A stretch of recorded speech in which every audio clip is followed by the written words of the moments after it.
Graças a paz do Senhor, amém? Graças a Deus. Hoje vamos dar continuidade à pregação expositiva de 1 Timóteo, no capítulo número 6. Então peço por gentileza que a igreja abra a Bíblia no capítulo de número 6, 1 Timóteo capítulo 6, versículo de número 17. 1 Timóteo capítulo 6, versículo 17. Amém? Feche seus olhos por um momento. Deus Pai, o Senhor é Deus justo, o Senhor é o nosso grande Pai, o Senhor é o nosso Deus que habita em nossos corações. Fala conosco nesta noite, meu Pai. Revela-te a Ti, a nós, meu Pai, nesta noite com a Tua sagrada Escritura, Deus. Faça-nos entender a Tua rica e poderosa palavra, Senhor, nesta noite, em nome do Senhor Jesus Cristo. Abençoe cada um aqui, meu Pai, com a Tua palavra, Deus. Abra nossa mente, nosso coração para receber a Tua palavra, no nome santo, santo, santo do Senhor Jesus Cristo. Amém. Que diz assim, olha, para a palavra do Senhor. 1 Timóteo 6, capítulo 6, versículo número 17. Exorta aos ricos do presente século que não sejam orgulhosos, nem depositem a sua esperança na instabilidade da riqueza, mas em Deus, que tudo nos proporciona ricamente para nosso aprazimento. Que pratiquem o bem, sejam ricos de boas obras, generosos em dar e prontos a repartir. Que acumulem para si mesmos tesouros sólido fundamento para o futuro, a fim de se apoderarem da verdadeira vida. 20. E tu, ó Timóteo, guarda o que foi confiado, evitando os falatórios inúteis de profanos e as contradições de saber, como falsamente lhe chamam, pois alguns, professando, se desviaram da fé. A graça seja convosco. Amém? No culto passado, igreja, nós vimos acerca dos senhores e os seus servos, os falsos mestres e os perigos da riqueza. Foi falado sobre a famosa teologia da prosperidade e seus maus. O apelo a Timóteo, a igreja de Cristo, para fugir dos tais. Hoje veremos acerca dos ricos, o conselho final e a bênção apostólica e as aplicações, se Deus assim permitir. Nós acabamos de ler no versículo 17: ordenem aos que são ricos do presente mundo, que não sejam arrogantes, nem ponham a sua esperança na incerteza da riqueza, mas em Deus, que de tudo nos provê ricamente para a nossa satisfação. Esse versículo já destaca para nós ricos do presente século, ou ricos do presente mundo. Essa frase coloca tudo em perspectiva. As pessoas podem ser ricas agora, mas precisam usar as suas riquezas com responsabilidade se quiserem ser ricas numa vida futura, ou seja, na eternidade. O que adianta ser rico hoje e não usar da riqueza que Deus nos dá para uma vida vindoura, para a eternidade? Não repartir aquilo que Deus está te abençoando. O que isso vai adiantar? O que isso vai... Isso vai levar você para uma vida eterna? A não repartir aquilo que Deus está te dando? Essa riqueza que Deus nos dá é para nós guardarmos no bolso e sermos soberbos e arrogantes? Não, não é. É para nós repartirmos e ajudar a obra do Senhor, ajudar o próximo. Se não fosse assim, o evangelho está todo errado, não é verdade? Jesus foi pregar aonde os ricos, os nobres não queriam pregar. Vamos dizer assim, lá na periferia de Jerusalém. Não é? Foi lá que ele foi pregar. Ele foi pregar para os necessitados. Foi lá que ele ensinou a repartir. Foi lá que ele ensinou, olha, se eu tenho 2, um é para você e o outro fica para mim. Ao contrário do que nós vimos no culto passado, que é a teoria da prosperidade, não é mesmo?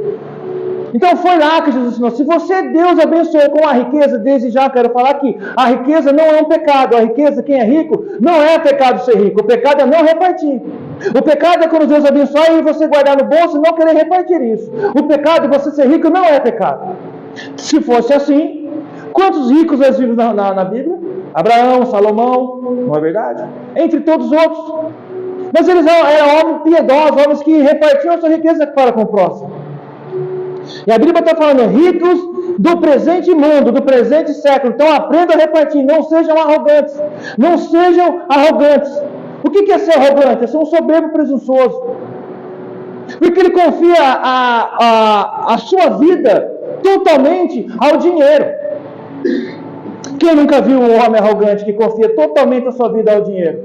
Ao fato de ter um pouco mais, não precisa ser muito não, eu conheci pessoas que ter um pouco mais já se torna arrogante. Dê autoridade a uma pessoa que você vai ver como é que ela é. Dê dinheiro a ela, você vai ver como ela é. Então ela fala assim, olha, que não sejam arrogantes por ter dinheiro. Isso pode deixar a pessoa muito orgulhosa, e isso é um perigo constante, ou não é? É um perigo muito constante. O perigo da riqueza. O perigo de acreditar, porque por termos um pouco mais, somos melhores que os outros. Então Paulo fala assim, olha, ordene aos ricos do presente mundo que não sejam arrogantes e não ponham a sua esperança na incerteza da riqueza.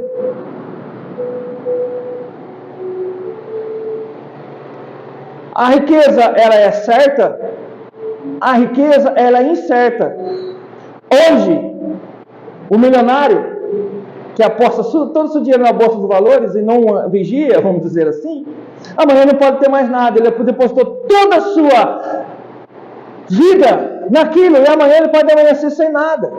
Um grande agricultor também pode acontecer, ele apostou tudo na agricultura dele, não chover, não prosperar, e não pode acontecer mais nada. Ele pode amanhecer pobre, perder tudo num divórcio. Então ele colocou a riqueza na incerteza da riqueza. Ele não põe a sua esperança na incerteza da riqueza, mas coloque a sua esperança em Deus. Não é ruim ter dinheiro, não é ruim ser rico, é colocar a sua esperança no dinheiro. O dinheiro não é o mal de todas as coisas, mas o amor ao dinheiro sim. Ter dinheiro não é mal, agora amá-lo sim. Então se você vai colocar a sua esperança no dinheiro, como é que você vai entrar no reino celestial? Se você não aprende a repartir aquilo que Deus está abençoando você, como é que vai entrar no reino celestial? Como é que você vai colocar essa pauta lá na frente? Como é que você vai ver a vida vindoura? Não tem como. Cadê a misericórdia falada por Deus? Cadê a misericórdia que Jesus Cristo nos ensina? Cadê a misericórdia que os apóstolos ensinaram? Cadê a misericórdia que nós estamos lendo nessa carta? Aonde ela está? Posta no dinheiro ou posta no Evangelho de Cristo? Aonde ela está? Rico dos presentes séculos, naquele século que Paulo escreveu, e hoje também. Aonde está colocada a sua força? Aonde está sendo colocado a sua esperança? Aonde está? No seu salário?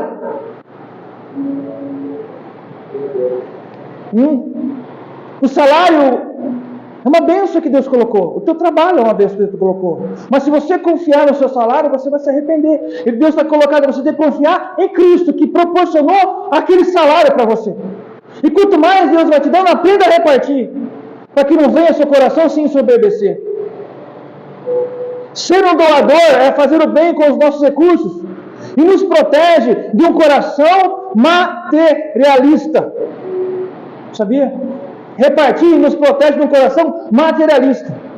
Deus ensina a repartir. Não ensina você a ficar com Ele. Você vendo a pessoa passando necessidade financeira, faltando uma cesta básica, um alimento. Você está sabendo disso, você tem condições.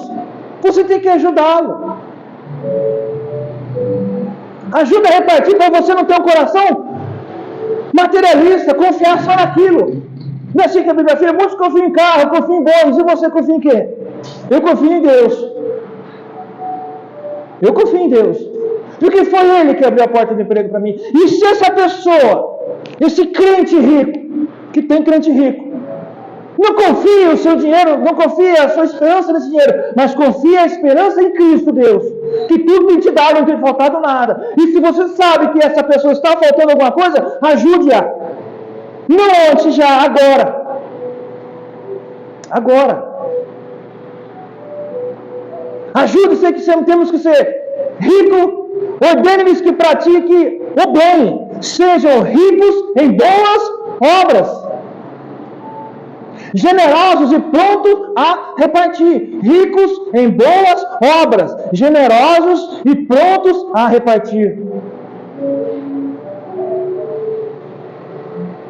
Quero colocar uma nota aqui que muitos acham que a principal razão para doar ao Senhor é o fato de a igreja precisar de dinheiro.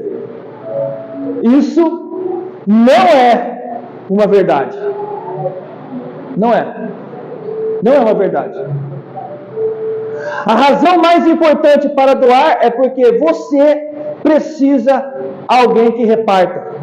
E a maneira que Deus tem de protegê-lo contra a ganância e a confiança em riquezas incertas, esta é uma maneira que Deus nos protege contra a ganância e a confiança em riquezas incertas. Deus proverá para a sua obra mesmo você doando ou não. Deus proverá para a sua obra mesmo você doando ou não. As pessoas confundem muito, aquela igreja precisa de dinheiro. Deus precisa de dinheiro? A igreja, irmãos, ela é a casa do Senhor. Ela é mantida por Deus. Obviamente que nós sabemos que tudo, para tudo nesta terra, precisa de dinheiro.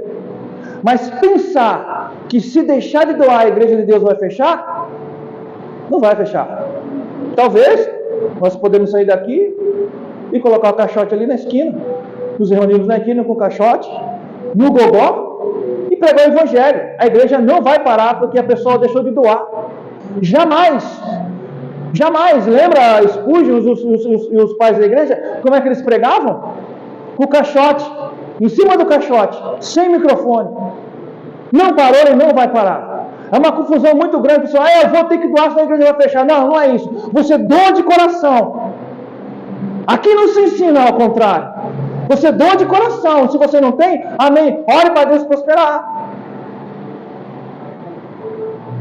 É um pensamento muito incerto que algumas pessoas, obviamente, pensam da igreja do Senhor.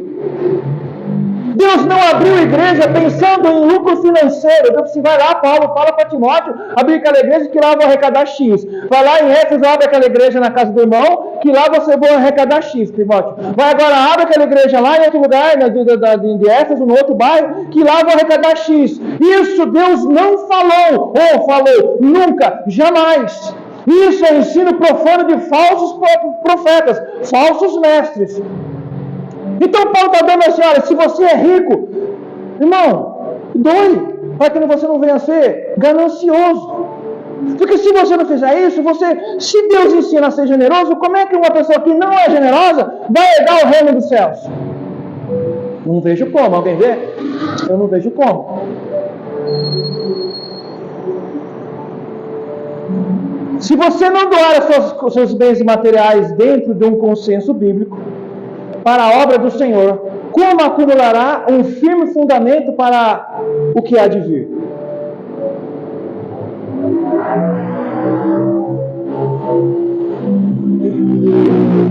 Amados, eu quero abrir uma ressalva aqui, uma nota que, quando fala em doar, a gente tem que ser bem criterioso, porque as pessoas podem confundir. Olha, vai lá e doa tudo na igreja. Quem não viu essas igrejas aí? Eu vi um testemunho uma vez, fui numa certa confraternização e o irmão que congregava numa certa igreja, simplesmente até o sofá da casa dele ele vendeu para doar na igreja. Quando ele começou a passar a necessidade do alimento, a igreja que ele doou não foi na casa dele.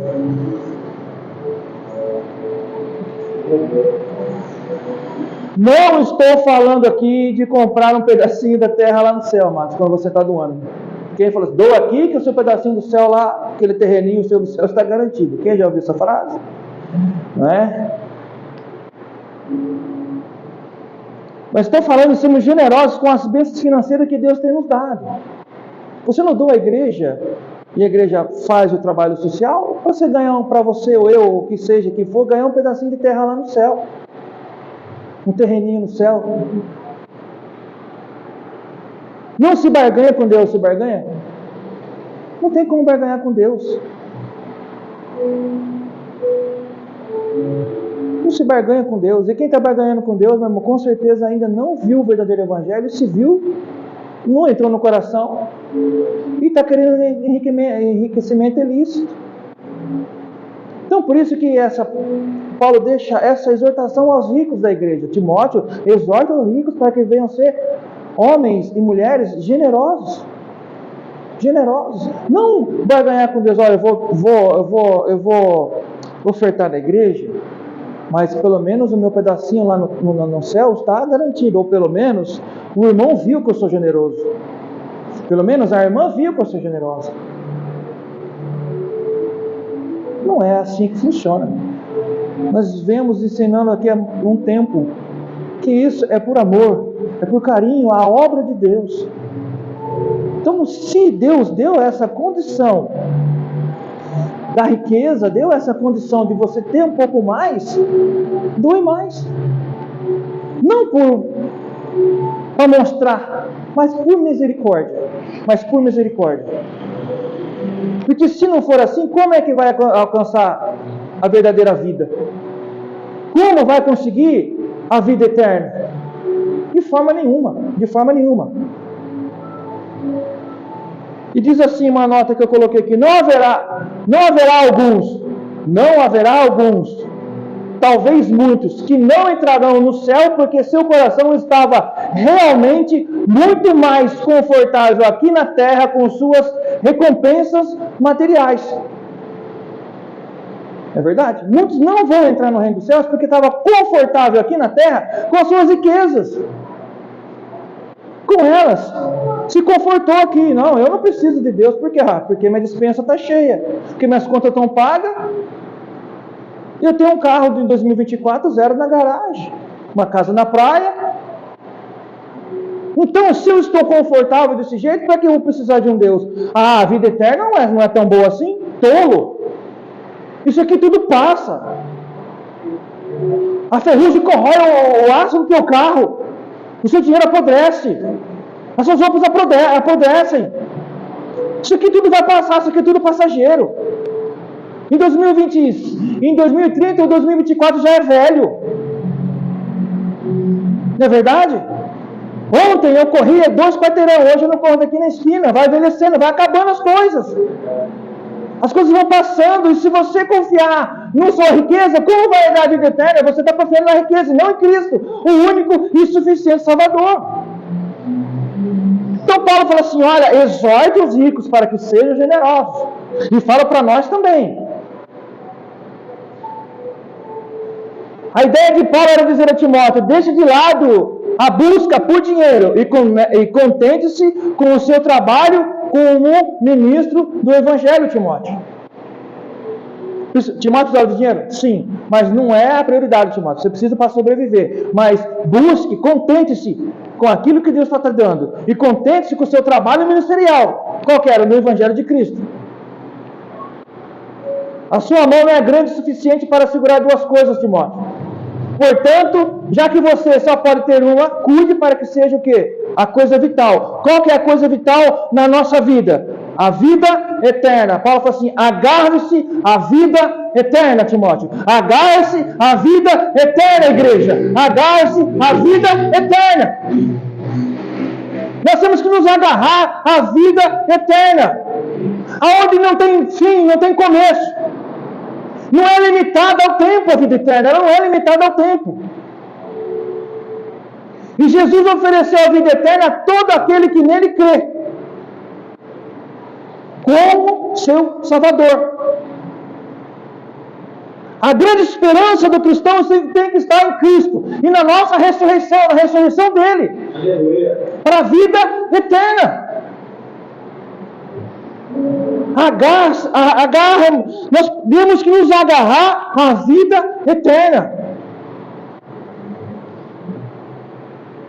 Se nós nos agarrarmos à vida eterna, nós não tememos a morte. Ou tememos a morte? Um dia, todos os salvos vão ressuscitar e vão receber um novo corpo. E vamos viver para sempre na vida eterna com o nosso Pai e Salvador Jesus Cristo. É isso que diz 1 Coríntios 15, 51, 52. Um novo corpo, uma nova terra. Carne, sangue não vai entrar lá. E ele vai falar assim: cadê a morte, a sua vitória? Onde ele está? Um corpo novo, uma alma nova, um corpo novo, perdão, um corpo novo. E é lá que nós vamos nos encontrar. E é lá que eu e você vamos passar a eternidade, nos céus dos céus. Olha que Paulo falou que é um lugar inefável. Não tem como explicar como é o céu. Pela Bíblia ele dá um norte mais ou menos de como que ele é, mas lá Paulo falou assim: olha, não sei se foi em espírito, não sei. Se foi na carne, não sei. Mas eu sei que eu estive lá. E lá é um lugar inefável. Sabe o que é isso? É lá que nós vamos passar a eternidade. E ele é real.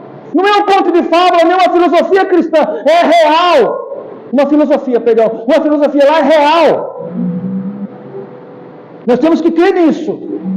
Fielmente, piamente, que Jesus Cristo morreu. E bem preparado, esse lugar já está preparado para mim e para você. Se agarre, igreja, Timóteo, na vida eterna. E você tem se agarrado na vida eterna com todo o fervor, todo o amor, todo o carinho, com toda a firmeza? Se agarre nela. Essas coisas aqui são todas passageiras. Todas.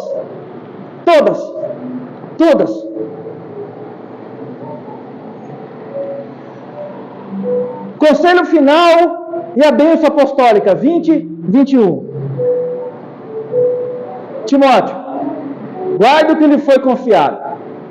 Evite as conversas inúteis e profanas e as ideias contraditórias, o que é falsamente chamado de conhecimento. Professando, alguns desviaram-se da fé. A graça seja convosco.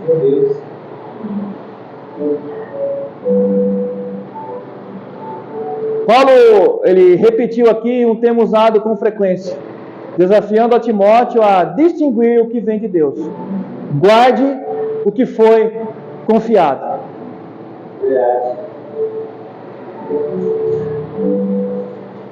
Guardemos o que nos foi confiado.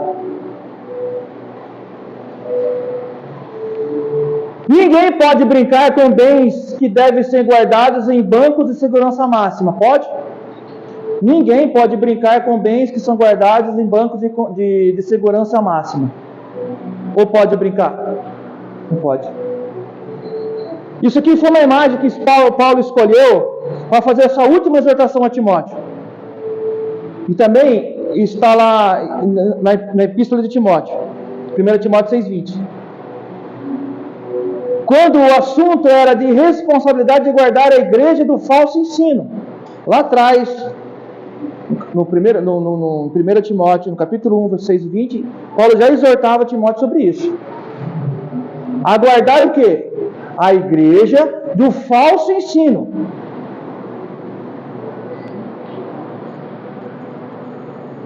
Você tem depositado aonde?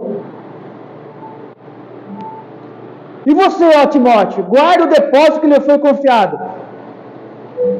Se você parar para analisar, isto significa o quê? Um termo que comunica um lugar reservado a objetos de grande valor.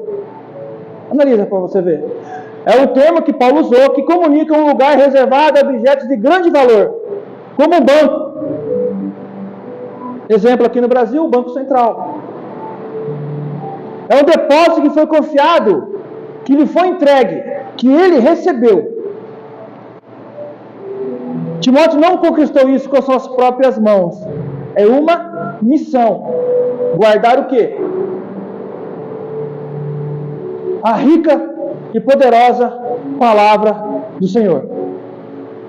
O que foi confiado a ti, Timóteo? A palavra de Deus. Então você tem que guardá-la desses falsos profetas. E essa mesma palavra que foi falar que Paulo falou para Timóteo guardar, é a mesma palavra que Deus está falando para nós guardarmos também. Dos falsos profetas, dos enganadores do presente século. Porque isso não é uma missão dada somente a Timóteo. Não é uma missão dada somente para a liderança da igreja, os pastores e os presbíteros, não. São para todos. Para todos nós. Você e eu temos ouvido e vivido o verdadeiro Evangelho de Cristo. E guardado ele em nosso coração. Mas não é guardar as 7 chaves e não compartilhar. Não é isso que está falando aqui. É guardar ele como se fosse um guarda. Um policial. Guardando um bem maior. Não, você não vai enganar os outros, não, porque as outras pessoas, porque eu conheço. Isso aqui é errado. Não vai guardar num cofre, não abrir e perder a senha. Não, não é isso. É guardar como se fosse um policial. Um segurança. É como se estivesse no Banco Central. Está lá guardado, mas está lá. É real, é verdadeiro. Não vamos brincar com a palavra de Deus. Não é certo fazer isso. Então, Timóteo, guarde isso daí. Guarde mesmo, mas para que os falsos profetas não venham usar. Quando vierem, você sabe, olha, isso aqui está errado, e você também sabe, isso aqui está errado, então olha, isso aqui que é o certo. Paulo confiou a Timóteo uma valiosíssima palavra de Deus. Lembrando que Timóteo estava onde? No território hostil, queridos. Lembra? Lembra que eu falei lá na primeira carta? Onde Timóteo estava era um lugar blindado, um lugar hostil. O que estavam querendo fazer com Timóteo lá? Acabar com a vida dele, acabar com o Evangelho. Conturpar e deturpar o Evangelho de Cristo. Então eu falei assim, guarde isso contigo, Timóteo. Você está entrando no território hostil. Proteja a palavra de Deus. Seja um proprietário dela. Daquelas pessoas que estão querendo o mal contra você, Timóteo. Timóteo tem a responsabilidade de guardar a palavra de Deus. E eu e você temos a mesma responsabilidade? Com certeza que sim, viu? Com certeza que sim. Sem medo de errar. Sem medo de errar. Porque se não fosse assim, amados, Deus não nos teria deixado os evangelhos de Cristo, as cartas pastorais, não é verdade? As cartas de Paulo, 1ª, 2ª Pedro, Gálatas, Efésios, Apocalipse, não é? Não seria deixado Gênesis, Êxodo, Deuteronômio, 1ª e 2ª Timóteo, Tessalonicenses, Colossenses, aí vai. Não teria deixado 66 livros tão abençoados, rico e celestial. Não é, a Bíblia não é palavra humana. A Bíblia é palavra de Deus. Não tem nada de humano aqui. Apesar de eles usaram os humanos, mas não tem nada de humano aqui. É o livro da graça. Não tem nada. Tudo que está aqui vem do céu. É celestial. Não tem erro, não tem engano. Ela tem que ser guardada. Você sabe disso. Do capítulo 1 até o capítulo 6, nós vemos falando sobre isso. O plano de fundo é esse, olha, os falsos profetas. Se Deus permitir, nós vamos entrar na 2ª carta. E vai se falar mais um pouco. E quando for colocado aqui à frente a carta de Gálatas, também vai ser falado. E por quê? Fala-se tanto disso, será? Por quê? Se não for um assunto urgente para o presente século, se era urgente lá naquele século, imagine agora, que está bem mais ruim. É só você ver, não precisa ir muito longe não. Não precisa. É só descer a rua reta aqui, ó. Não precisa ir muito longe, não. Dá uma paradinha. Olha ali, 5 minutos se você tiver estômago. Não precisa, de internet também. Eu falei uma vez aqui, eu vou repetir. Tem que ter estômago para ver. Então guardemos a rica e poderosa palavra do Senhor. Do falso ensino. Mas infelizmente nem sempre as pessoas têm tratado com tal serenidade, não é verdade? Infelizmente as pessoas não têm tratado isso com uma total serenidade. O modo de zelarmos pela igreja de Jesus é ter noção do que estamos guardando um depósito e um tesouro. A distinção da fé, da doutrina do Evangelho começa quando entendemos sua preciosidade, quando entendemos como ela se destaca das outras formas de vida e das outras propostas. A distinção de fé e da doutrina do Evangelho começa quando entendemos a sua preciosidade. Então, se você entende a preciosidade que é a palavra de Deus, você guarda ela. Você vai guardar ela. Como o pastor falou, tremendo. Não tem mais espaço para nada. Ou tem? Não tem mais espaço para nada. Você não vai querer aceitar um negocinho a mais. Um negocinho a mais. Não cabe. Seu coração está cheio da palavra, cheio do Espírito Santo, está cheio de Deus. Está cheio da misericórdia do Senhor. Não tem espaço mais para nada. Não tem espaço. Se você entendeu como é preciosa essa palavra, quando você entendeu que Jesus Cristo morreu por você, você vai dar todo o valor lá a ela. Pense no sofrimento de Cristo. Pense o que Cristo passou por mim e por você. Pense.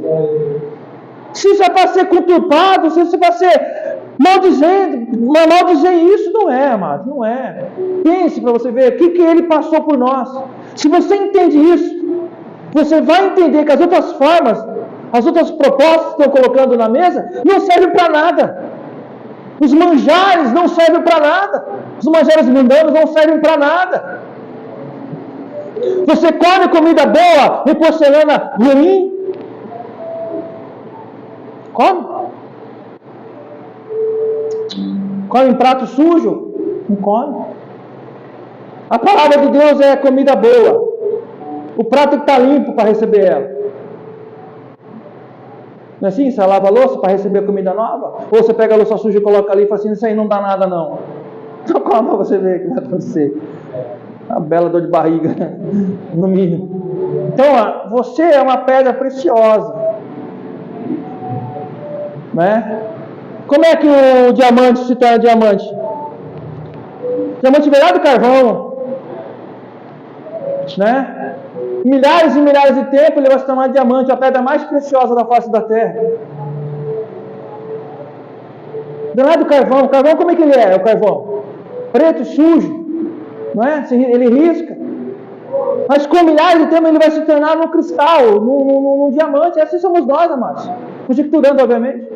Somos nós, sendo lapidados diariamente pela palavra de Deus, guardando o bom evangelho de Cristo. Entendemos o que ela é, o que ela significa. E sabe o que ela significa, o que ela é? Ela é a salvação verdadeira. A palavra de Deus ela é a salvação verdadeira para mim e para você. Não tem outra coisa. Se não for assim, tem coisa errada. Você tem guardado a palavra de Deus? Tem zelado por ela? Tem falado assim, essa aqui é a minha preciosidade? Ela é a preciosidade para você? Por isso que ela é a cara. Sabia? Por isso que a palavra de Deus ela é considerada cara. Por ser preciosa. Então ela não pode ser tratada de qualquer maneira. Ela tem que estar bem guardada. Você é o banco central de Cristo. Não é? Guardada ali naquele melhor banco. Primeiros que tentam roubar, até tentam conseguir, até conseguem por um tempo, mas se você recebeu a palavra verdadeira, ela vai voltar tudo para lá de novo. Quando invadiram o Banco Central do Brasil, que tem um filme, conseguiram roubar. Mas pegaram os ladrões e o dinheiro voltou tudo. Pensa, analisa aí. Seu coração é de Cristo, teu coração é de Deus. O cuidado que muitos pastores da igreja têm com ensinos duvidosos, frases estranhas, etc., encontra-se justamente quando eles veem um depósito perigoso, colocado em perigo pelos falatórios, pelas contradições e tratamentos vazios de falsos mestres. Só que também tem os depósitos perigosos, né? Não é verdade? Tem aqueles depósitos perigosos. O que são esses depósitos perigosos? É que a gente vem estudando. A pessoa deposita perigosamente na tua vida.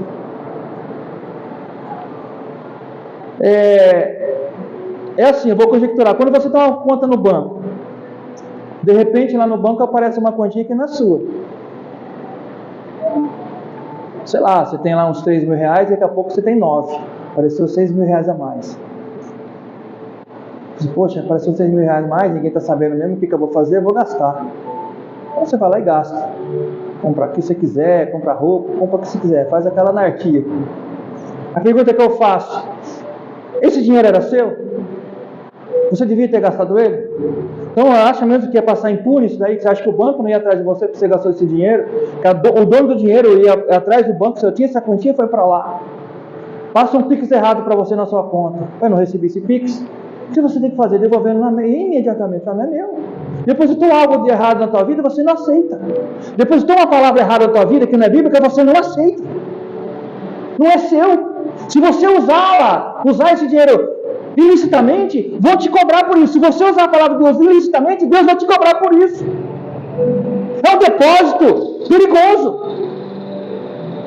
Estão depositando perigosamente. Esses falsos mestres depositam perigosamente a falsa doutrina na vida dos filhos de Deus.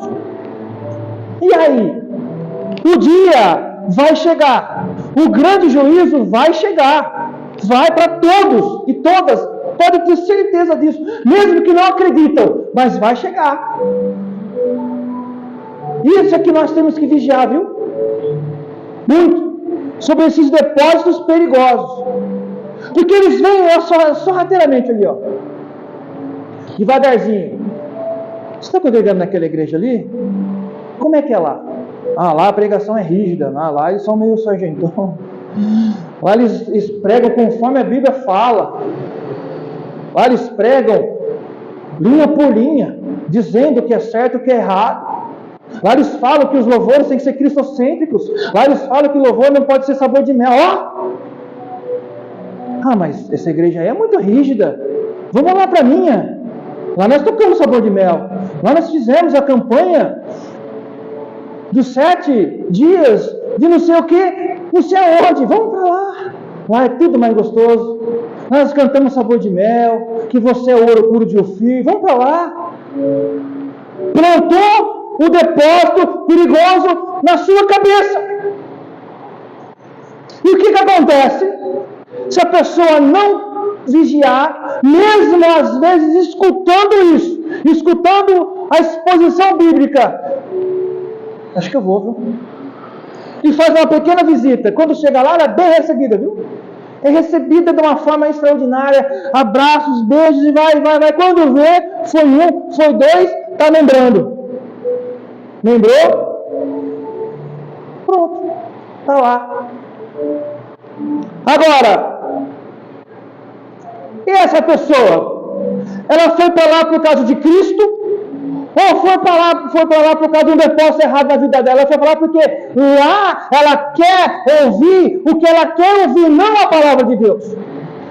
Essas pessoas têm comichão no ouvido, que nós vamos ver no segundo livro da carta de Timóteo. Elas têm comichão no ouvido para ouvir isso. Então elas querem ouvir aquilo que elas querem ouvir, não o que Deus quer falar.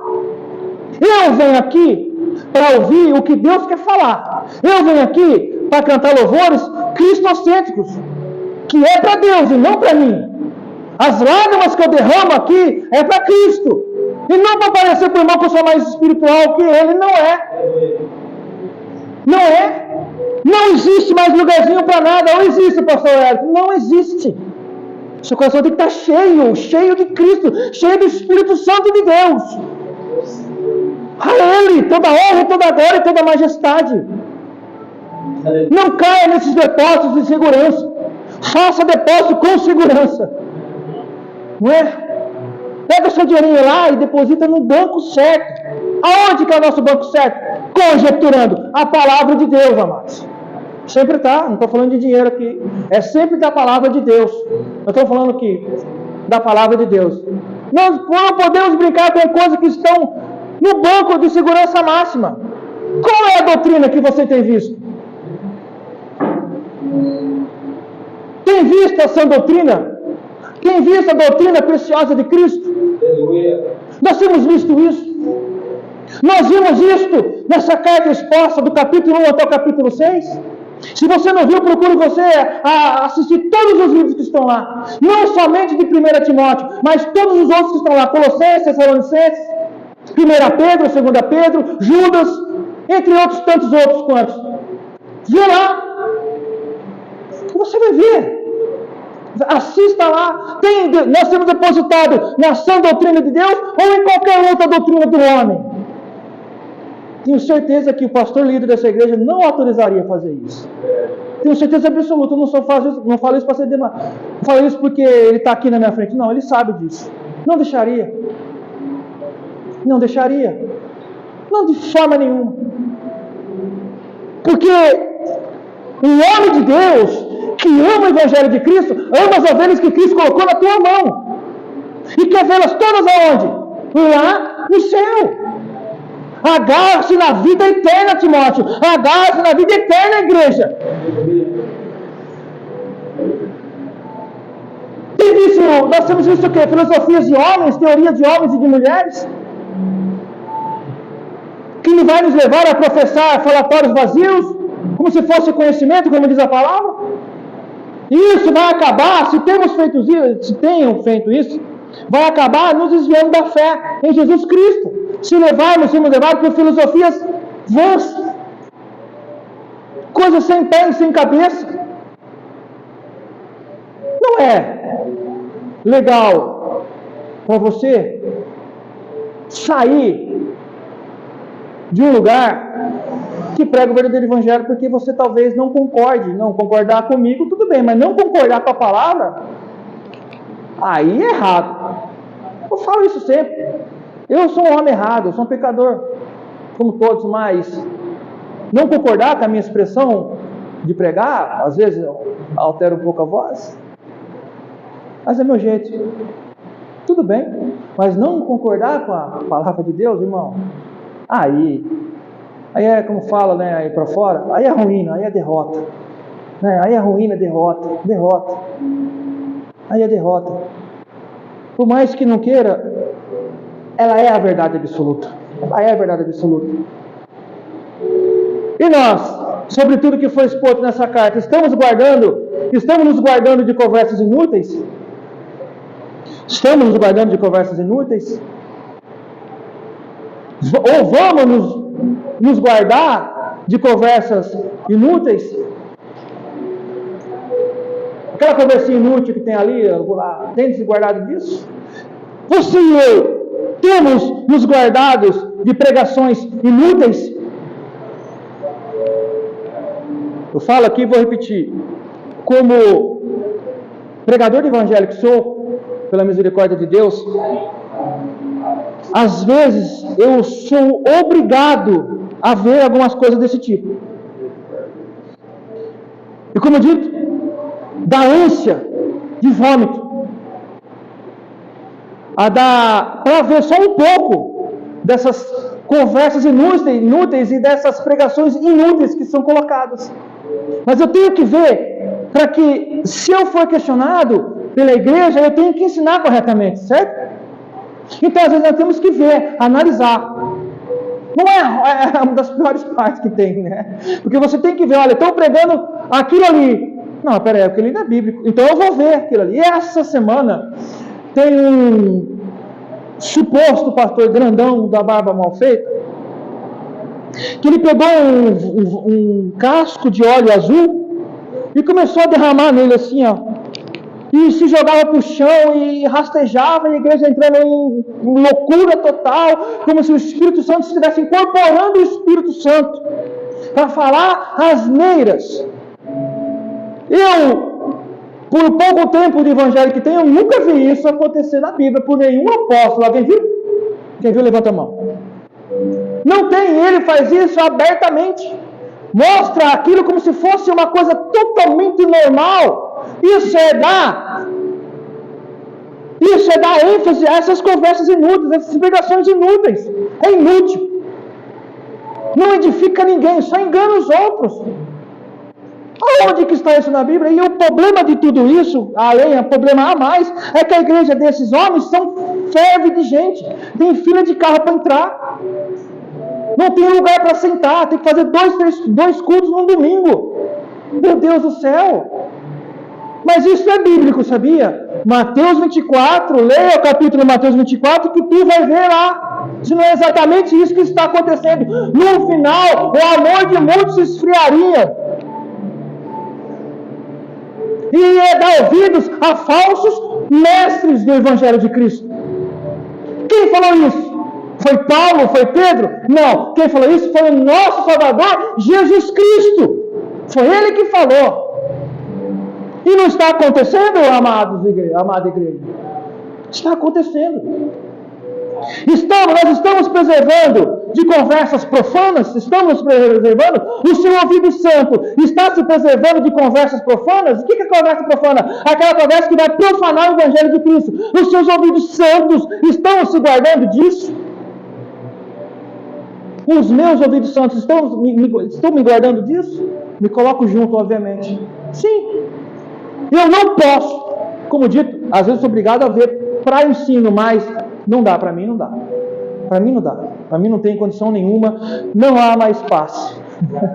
Não há mais passe. Como o Espírito Santo, não há mais passe. Não há mais passe. Lá atrás, na nossa ignorância, Deus não leva em conta. Nós temos um pouco de ouvido, né? Mas hoje não tem como mais. Não tem como mais. O Espírito Santo tirou as escamas de Paulo, tirou as escamas dos nossos olhos também, amados. Não tem como mais. Não dá. Seja fiel às Escrituras. Estamos nos esquivando de ideias contraditórias, que são facilmente chamadas de conhecimento. Né? Estamos esquivando disso?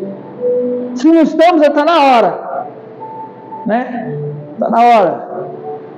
Vai fazer igual o Ronaldinho Gaúcho fazia, né? Tocar para lá e olhar para cá. Toca para lá e olha para cá. O cara vai e você já foi. Temos que seguir junto ao Evangelho, na verdade. Tem que ser rápido. Não, isso aí que você está pregando está errado. É contraditório isso daí. E você não tem o conhecimento total de estar falando isso daí, não. Está errado, não foi isso que Paulo falou. Eles acham que sabem, mas eles não sabem, Timóteo. Eles acham que sabem, igreja, mas eles não sabem. Eles sabem o que? A enganar, usando a Bíblia. Não é assim que Satanás faz? Não é assim que Satanás fez com Jesus, usando a própria Bíblia? Se tu é o nome de Deus, salte daí agora. Você acha que Satanás tentou? Cristo não vai tentar você? Claro que sim. Se tentou o nosso Deus, nosso Pai Celestial, Jesus Cristo, imagine quanto a mim, você, um pobre pecador. Vai sim. Mas aquele que está firmado na rocha da palavra não vai dar ouvidos a esse tipo de conversa, a esse tipo de conhecimento, em nome do Senhor Jesus Cristo. Saia dessa vida. Quem está nela, obviamente. Temos que nos guardar dessas conversas inúteis. Bom, acabou. Mas ainda tem conclusões finais e as explicações. Ainda há tempo.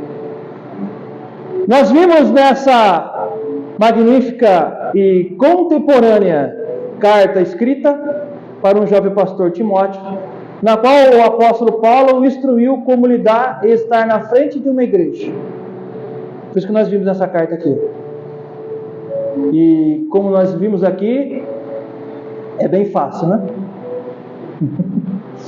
É bem fácil você estar na frente de uma igreja. É bem fácil você liderar uma igreja. Mas parece que Cristo falou que não ia ser fácil mesmo. Falou? Ele falou que não ia ser fácil mesmo. Mas nós temos que dar glória a Deus por isso. porque é Ele que está no comando e não é eu, não somos nós, é sempre Cristo que está no comando. Como foi falado aqui, eu tenho uma digital, você tem uma, a irmã tem outra, ela tem outra, o pastor tem outra, as irmãs tem outra. Cada um tem uma digital, nós somos diferentes, mas unidos só em Cristo.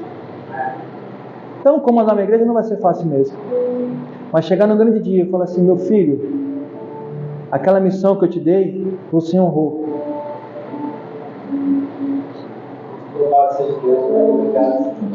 Não é fácil. Por isso, por a pregação do Evangelho de Cristo, nós somos muito perseguidos. Nós somos perseguidos demais. Sabia? Se eu pregar sabor de mel, vai estar tudo tranquilo. Mas se eu pregar aqui, arrependa-se do seu pecado, aí o negócio fica mais embaixo. Não foi diferente para Timóteo. Essa carta expôs tudo isso. Tudo isso. Tudo isso. E nós vimos nessa carta, foi exposto nessa carta, como um pastor e liderança deve conduzir o rebanho de Cristo que lhe foi atribuído, como um pastor e liderança deve se postar diante da igreja, como lidar com a sedução dos falsos mestres e suas doutrinas, como instruir o rebanho acerca do relacionamento com as autoridades constituídas, como enfrentar os falsos mestres, como tratar as diferentes pessoas do rebanho, como deve ser o relacionamento com as lideranças da igreja, como exortar os ricos e pobres da igreja, qual é o lugar de oração da vida da igreja, como a igreja deve eleger os seus líderes espirituais, lembra? Quais os critérios devem ser observados para isso, como a igreja deve enfrentar a demandada assistência social aos necessitados, como combater falsas doutrinas e as suas características. Nós vimos tudo isso na carta de Timóteo. Isso é como regra e preceito.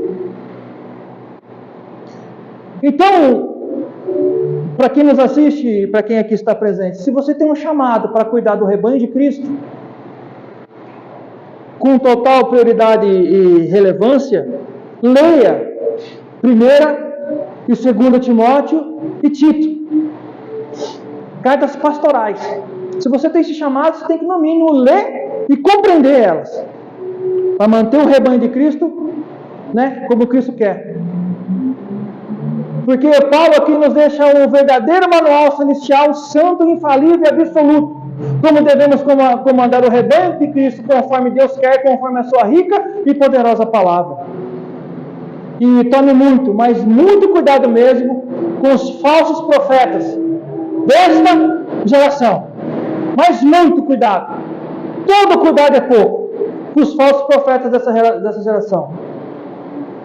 E para aqueles que estão nos assistindo, que estão se achegando à presença de Deus, leia também 1 e 2 Timóteo e a carta de Tito, para você ver como é que se deve se portar também a membresia da igreja, deve se portar.